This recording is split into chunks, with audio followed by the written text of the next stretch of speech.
Okay, so here we are with Mike Pekovich in his beautiful shop. Welcome to my shop. It's a small, but it's a cozy space. I spent most of last summer turning a pretty decrepit two-car garage into a space I really like to be in. The major things I've done to the shop are to insulate the floor, put some insulation in the walls. I've sprayed foam insulation underneath the rafters, or underneath the underneath the roof, and I've raised the rafters from about 7.5 feet up to 9 feet, enclosed the ceiling, and I crammed as many fluorescent lights as I could on the ceiling. And other than that, I've been arranging my machinery to get the most out of a small space, which basically means giving me as much in-feed and out-feed clearance as I can get. And one of the really cool things I've done is to get double duty out of my out-feed table. I went ahead and made a second workbench, which sounds sort of like maybe an unnecessary luxury in a shop, but I find it's really great. I use it as an assembly table, as a work table, and it really keeps my main workbench uncluttered and ready for hand tool work.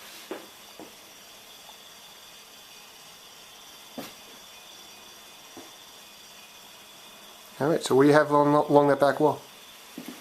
Along the back wall, I've got some storage in progress. I built a shelf along the top of the wall for a lot of knickknacks and clutter.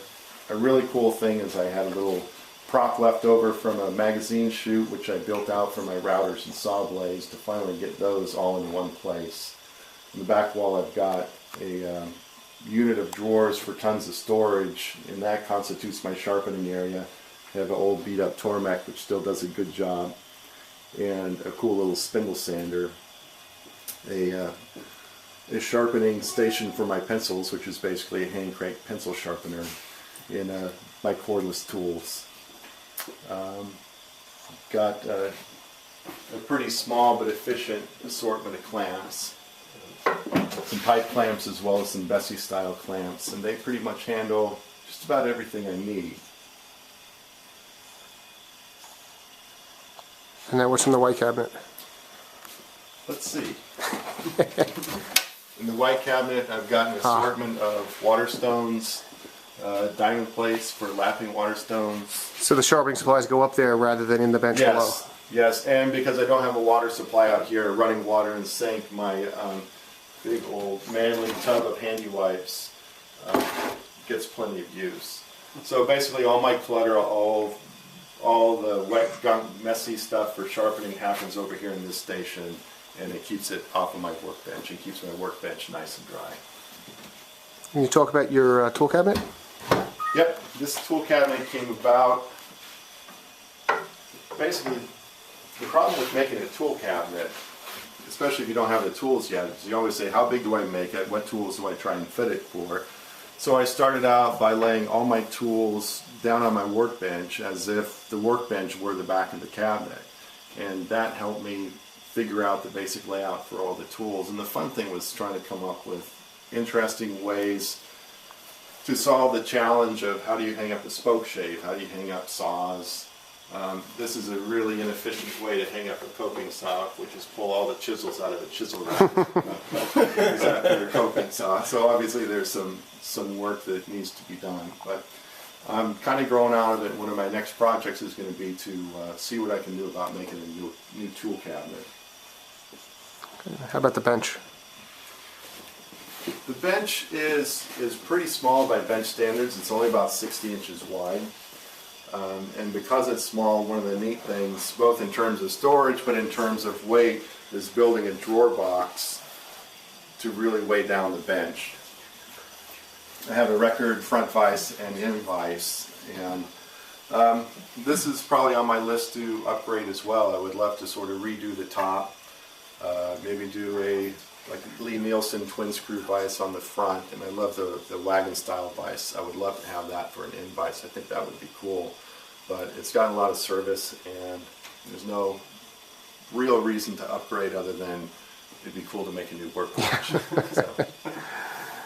And I have at the far wall and your equipment in the middle besides the table saw. Yeah, so I basically have a whole island of equipment in the center of the room. Again, it's to get the joiner centered in the room for in-feed and out-feed. and it's nestled with the planer. And it's not an ideal situation. I'm sort of halfway reaching around the jointer, but it does accommodate the in-feed and out-feed for both of those tools. It does get those pretty centrally located. My dust collection is a small dust collector with a horizontal bag which actually fits in the hole. And really I'm using the dust collection just to pick up chips from the planer and the bandsaw. And my big dust collection project coming up would be to really enclose the case of my old unisaw to collect dust from that. Because once I started picking up chips from the planer and the bandsaw, I realized the biggest offender in my shop right now is the table saw. I never realized how much dust that really throws out. So it would be cool to catch a little bit of that. As far as upgrading to a bigger dust collector, that's in the offing. I think I can fit. I'd like to get a mini cyclone, throw it in the corner of the shop, run some rigid duct up with just a one center drop, and then I think I can capture everything just from that guy. And you know, dust collection, I used to be pretty cavalier about it. You know, the notion that my dust collector is a broom and a dustpan, but you know, I've become more sensitized to wood dust over the years, and in terms of the information about the hazards of wood dust, it's a real hazard, and I think it's something that you need to take seriously. So I think upgrading to a real dust collection system is not a horrible idea. I do have a ceiling-mounted air filtration system, and I'm not really depending on that as a dust collector system, but you do throw up a lot of dust whether you're sweeping or sanding. And in this really tight enclosed space, especially with the storm windows in place in the wintertime, it's a really sort of a sealed environment. That really does a good job of bringing down the floating dust in dusty situations. All right. Well, is there anything else special about the shop you want to show us before we cut off? My favorite. What's that? Oh, my buffalo drill press. Thanks for pointing that out, because I would have missed it. That is probably my favorite thing. Favorite old tool in the shop. It belonged to a neighbor, lived next door to the house that I grew up in, an old Navy guy. And that was one of the things that was passed on to my father, and he passed that on down to me. And short of needing a new paint job, it's just a fantastic tool. All right, what were you pointing to over here? My heater. I have a wall-mounted direct vent propane heater. So in the winters in Connecticut, although this one's been pretty mild, this does a really good job. Prior to insulating the shop, I could get about a 30-degree heat differential, which meant if it were 30 degrees, this was pretty comfortable. But when it was down near zero, this was a really cold place to work in a really expensive space to heat. And with the insulation, I can keep it up to mid-60s all year long and go through about 1 tank of propane for the year. That's not bad. It's not too bad. And the bottom line is the fact that it is heated. Yeah, it's costing me money to heat it, but the more I'm out here, the more likely I am to be able to pay for the fuel with the work that I'm doing here. All right. Well, thank you for inviting us into your space, Mike. Thank you. Appreciate it.